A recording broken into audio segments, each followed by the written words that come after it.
Bonjour à toutes et à tous, bienvenue pour cette conf de presse d'avant-match Olympique Lyonnais Sporting Club de Toulon. Coach, un petit peu comme il y a 2 semaines, une semaine de coupure pour analyser, revenir sur ce match nul face à Rumilly. Avec beaucoup de recul maintenant, qu'est-ce que vous en avez tiré de cette rencontre? Du bon et forcément un peu de moins bon, j'imagine. Je dirais que le bon d'abord c'est le contenu et le comportement des garçons, où vraiment on a vu un bon match de National 2, voire même de très bon niveau de National 2 contre une belle équipe de Rumilly, très joueuse. Le moins bon c'est je dirais le résultat, parce qu'à partir du moment où on avait fait ce qu'il fallait faire en termes d'intention pour prendre un moment les 3 points et on les avait.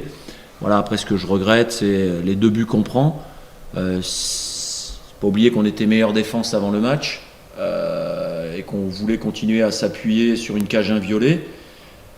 Malheureusement, il y a eu cette petite erreur au milieu sur le premier but et cette faute de concentration sur le coup de pied arrêté qui a engendré le penalty. Voilà, c'est 2 buts qui sont largement évitables, qu'on aurait dû éviter pour prendre les 3 points. Malheureusement, il nous manque ces 2 points au compteur et je vais anticiper tout de suite sur le futur, c'est-à-dire dans 2 jours à Lyon, où il faut aller absolument grappiller la totalité des points pour... Les points perdus se rattrapent jamais, mais aujourd'hui, il faut... on rentre sur un nouveau cycle, parce qu'on avait dit on ferait un premier bilan après 10 matchs. On va rentrer là sur un nouveau cycle de 10 matchs. Donc voilà, il faut hausser notre moyenne de points sur le nombre de ces 10 matchs. On est à 1,4, c'est pas suffisant. Comme je l'ai toujours dit, pour rester dans la course, il faut avoir une moyenne de 2 points par match. Quand on regarde et qu'on analyse nos 10 premiers matchs, c'est les 5 premiers matchs qui nous mettent dedans, puisque sur les 5 matchs suivants, on est sur 10 points. Donc il faut rester sur cette moyenne. Justement, ce bilan, si on doit le tirer après 10 journées, une assise défensive qui a été retrouvée, peut-être un petit peu compliquée au début, mais qui maintenant est plutôt retrouvée. C'est devant où ça pêche et on attend peut-être une recrue, en tout cas c'est ce qui est plus ou moins dit, pour continuer à marquer des buts. Oui, au-delà de la recrue, c'est aussi la blessure de Reda et Belkacem et de la longue suspension de Idrissa Bamba, parce que ça, c'est des joueurs qui sont chez nous. Maintenant, effectivement, on attend encore l'attaquant. Le dossier est en cours. Malheureusement, comme c'est un joueur étranger, ça bloque avec une ambassade. Voilà, donc aujourd'hui, il faut faire avec les joueurs qui sont dispo, ceux qui sont présents et ceux qui ne sont pas suspendus. Mais malheureusement, entre la blessure de Reda et celle d'Isiaka, ça nous limite aussi un petit peu dans nos choix. Je dirais aussi qu'il faut être plus efficace parce que les occasions, on les a, on se les crée. Maintenant, c'est un problème d'efficacité. Il faut que des joueurs se lâchent un peu plus, notamment devant, soient beaucoup plus en confiance. Mais ça vient quand on marque des buts pour les attaquants. Voilà, on continue surtout de s'appuyer sur cette solidité défensive, sur ce bloc, et il va falloir avoir un ratio occasion créée, but marqué beaucoup plus élevé que l'on a actuellement, parce qu'effectivement on se crée beaucoup d'occasions, mais on a un ratio occasion créée, but marqué qui n'est pas suffisant. Sur cette semaine de travail, alors par rapport à il y a 2 semaines et à la première coupure que vous aviez eue, là vous avez fait le choix, ou peut-être c'était pas possible avant, d'avoir un match amical vendredi soir. C'est aussi pour garder le rythme, pour continuer à jouer, et puis ça permettait de voir de nouveaux joueurs, des joueurs qui avaient peut-être un peu moins de temps de jeu. C'est un petit peu tout ça. Ouais, en fait les matchs, ces semaines où il n'y a pas de match officiel le week-end, maintenant il y aura des matchs qui seront organisés. Parce que c'est important de s'entraîner, de beaucoup s'entraîner, de bien s'entraîner, mais c'est surtout important de jouer pour aussi donner du temps de jeu à ceux qui jouent un petit peu moins, mais aussi pour valider la semaine de travail par une opposition, un match qui n'est pas officiel, mais qui reste un match contre une équipe adverse. Donc c'est ce qu'on a fait le week-end dernier en allant jouer à Carnoux contre une bonne équipe de R1 qui nous a posé des problèmes aussi en première mi-temps.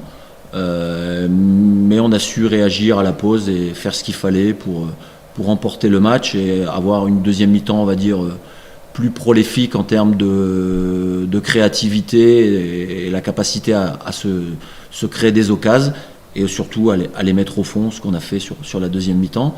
Voilà, et on a encore bien travaillé cette semaine sur le plan à la fois athlétique, mais aussi sur le plan de ce que l'on veut mettre en place au niveau du jeu pour espérer aller chercher et prendre les 3 points à Lyon.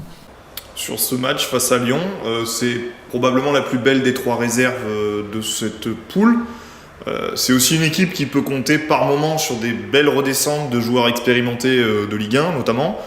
Comment est-ce qu'on arrive à anticiper, à préparer un match en sachant pas vraiment si on va tomber sur des jeunes, si on va tomber sur un défenseur central expérimenté, notamment comme ça peut leur arriver de proposer par moment. C'est plus difficile que face à une équipe classique de N2. C'est un peu plus difficile parce qu'il y a plus de turnover dans l'effectif, avec les jeunes qui montent des 19, avec l'effectif de la réserve lui-même et ceux qui descendent également du groupe pro. Une chose est sûre, c'est qu'il y a des joueurs de qualité dans ce club, de très bonne qualité. Voilà, Olivier a préparé un montage sur les 3 derniers matchs, parce que souvent on s'appuie sur les 3 derniers matchs. Pourquoi ? Parce que sur 3 derniers matchs, il y a aussi, au-delà des joueurs, il y a des tendances dans le jeu qui se répètent. Et donc on va présenter ça aux joueurs demain. Mais on sait qu'on a affaire à une très belle équipe lyonnaise, qui est devant nous au classement, 1 point. Et aujourd'hui, je dirais, faut pas se soucier de qui va y avoir sur le terrain, pro, pas pro, jeune, pas trop jeune, plus jeune. Le challenge, il est mathématique. Aujourd'hui, on a la chance de jouer une équipe qui est 1 point devant nous et il faut la mettre derrière nous, tout simplement. Donc, c'est-à-dire qu'il faut tout faire pour nous rendre le match facile et surtout être une équipe efficace qui, à un moment, au niveau du tableau d'affichage, saura faire ce qu'il faut pour passer devant cette équipe de Lyon. Dernière question peut-être sur ce match, un peu plus légère, mais le coup d'envoi sera donné à 16h comparé aux 18h habituelles. Ça change quelque chose dans la préparation ou pas vraiment ? Non, quand on joue avec 2 heures comme ça change pas grand-chose. Voilà, il va falloir simplement arriver à l'heure et débuter à l'heure. C'est ce que je vais demander à mes joueurs. Voilà, commencer le match tambour battant, être tout de suite très très bien organisé, être tout de suite dans les intentions. Après, voilà, on joue à 16h. C'est quasiment l'heure où on s'entraîne tous les après-midi, donc ça ne changera rien du tout dans la préparation du match. Sur le groupe, est-ce que du coup on peut avoir une idée de sur qui le sera, groupe, qui ne sera pas, comme je l'ai dit, un joueur blessé, c'est Reda, qui après son choc à Marignane a beaucoup de mal à revenir, mais on a surtout 4 joueurs suspendus de notre groupe, donc il va falloir pallier à ces absences, mais en termes d'effectifs, puisqu'on a surtout des suspendus, on va dire, au milieu et derrière, on a ce qu'il faut pour pallier à ces absences. Et puis aussi l'arrivée de Baba, qui dira sans doute un mot après,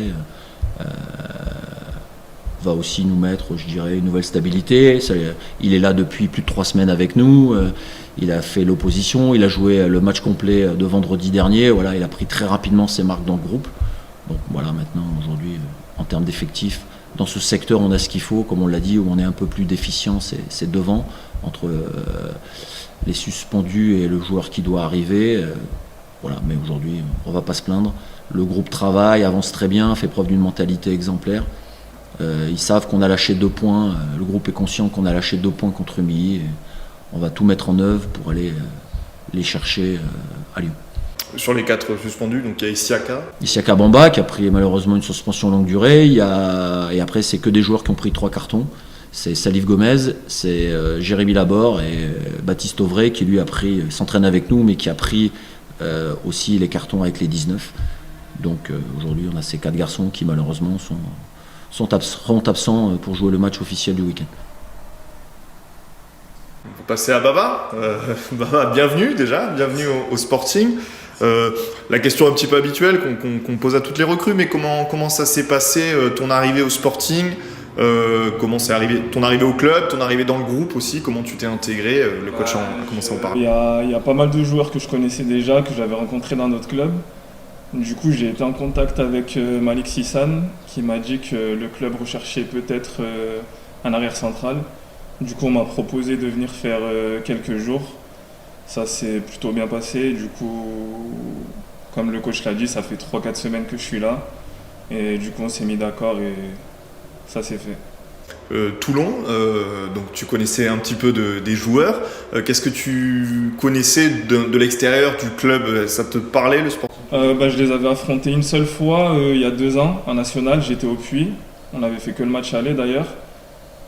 Après, il y a la ville, je connaissais très bien Alioune Fall, que j'ai rencontré à Evian. Du coup, je le suivais un peu sur les réseaux et tout, je voyais déjà un petit peu l'ambiance du vestiaire. Et sinon, après, le club en soi-même, je le connaissais pas trop. Mais quand je suis arrivé, on m'a vite fait découvrir. Tu as commencé à l'évoquer, tu as une belle expérience à des niveaux au-dessus de la Nationale 2. C'est des profils qui sont recherchés par le coach, par l'encadrement de l'équipe. Comment tu te vois, toi, à terme dans cet effectif? Tu es aussi là pour apporter un petit peu ton expérience, comme peut l'avoir Jérémy aussi, qui a joué en National ou en Ligue 2. C'est des rôles comme ça. Bah, après, il y a déjà Jérém et Anto qui sont là depuis le début de la saison, qui font du bon boulot. Du coup, moi, après, j'arrive dans une position où j'étais quelqu'un sans club. Aujourd'hui, même si c'est de la N2, je pense que c'est une très belle équipe, ça reste une très belle équipe. Il y a beaucoup de joueurs qui pourraient évoluer au-dessus. Donc je vais essayer d'apporter le maximum que je peux à l'équipe, individuellement, collectivement. Et puis voilà, prendre tout ce qu'il y a à prendre pour moi aussi. Tu as joué 90 minutes, le coach le disait, contre Carnoux, tu as même marqué. Physiquement, tu es à combien de pourcents? Tu es à 100%? T'es pas encore... Ouais, je pense que je suis à 100%. En arrivant il y a 3-4 semaines, je pense qu'il me manquait encore quelques semaines dans les jambes.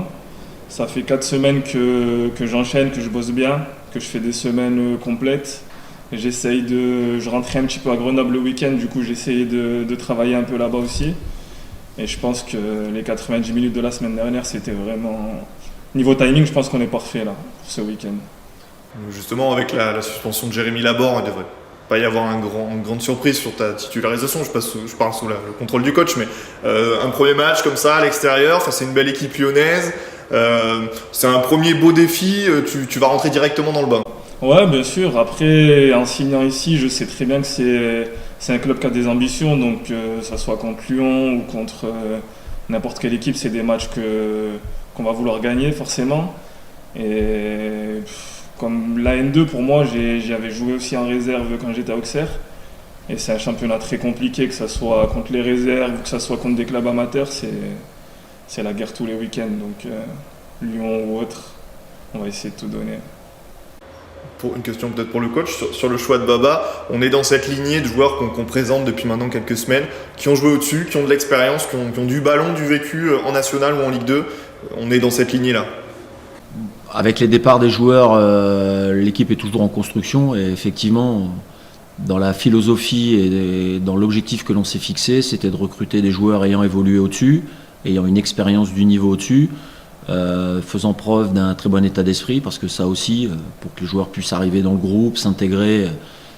Le groupe, certes, est là aussi pour intégrer les joueurs, mais les nouveaux sont là également pour s'intégrer le plus vite possible. Et avec Baba, ça a matché tout de suite, comme on dit, dès la première semaine. On a senti un joueur qui avait envie de venir chez nous, qui a fait tout ce qu'il faut en termes de comportement et de qualité sur le terrain à l'entraînement pour pouvoir intégrer le club. Voilà, aujourd'hui, moi, je suis très content que Baba soit arrivé. On l'a dit, bien sûr, il y a cette saison qui est super importante, on veut monter, mais c'est un projet sur 2 ans et aujourd'hui, l'équipe se construit et aujourd'hui, on ne pouvait pas faire autrement à ce poste de défenseurs centraux d'avoir 3 joueurs, on va dire, de très très bon niveau avec un gamin qui est en train de travailler, qui va pousser, qui va progresser. Les anciens vont lui aussi apporter à ce jeune qui est Mamadou Cissé toute l'expérience dont il a besoin et tous les conseils dont il a besoin. Voilà, aujourd'hui dans ce secteur, en ayant 3 joueurs confirmés pour un jeune, c'était l'objectif qu'on s'était fixé dans la configuration de l'effectif et je suis très très heureux que Baba nous rejoigne et voilà, il a joué la 90 le week-end dernier. On ne va pas dévoiler l'équipe, mais aujourd'hui, à partir du moment où Jérémy est suspendu, bien sûr qu'il est là pour prendre la place et c'est lui qui va débuter à Lyon. Et puis je suis pas inquiet, je sais qu'il répondra présent parce que le joueur, avec l'expérience, avec la richesse de ce qu'il a vécu au-dessus, saura apporter et donner à l'équipe tout ce dont on attend en termes de qualité et d'expérience. Une dernière question, je suis obligé de la poser, mais au niveau du mercato, on a parlé d'un attaquant. Est-ce que ce sera le dernier joueur qu'on attend ou est-ce qu'on attend peut-être d'autres recrues encore? Non, aujourd'hui, il nous faut cet attaquant parce qu'effectivement, on va dire capable de jouer devant. On a Manu, Sadio et accessoirement Isiaka. Isiaka n'est pas là avec sa longue suspension, on ne le reverra pas avant janvier. Le dossier est établi. Maintenant, c'est qu'une histoire de papier et de validation du visa pour qu'ils puissent venir chez nous. Mais malheureusement, avec les incidents dans le pays, l'ambassade est fermée. Donc c'est très compliqué d'obtenir un visa dans une ambassade qui est fermée. On a bon espoir que dès la semaine prochaine, ça rouvre et que le dossier va se débloquer rapidement parce qu'effectivement, on en a besoin.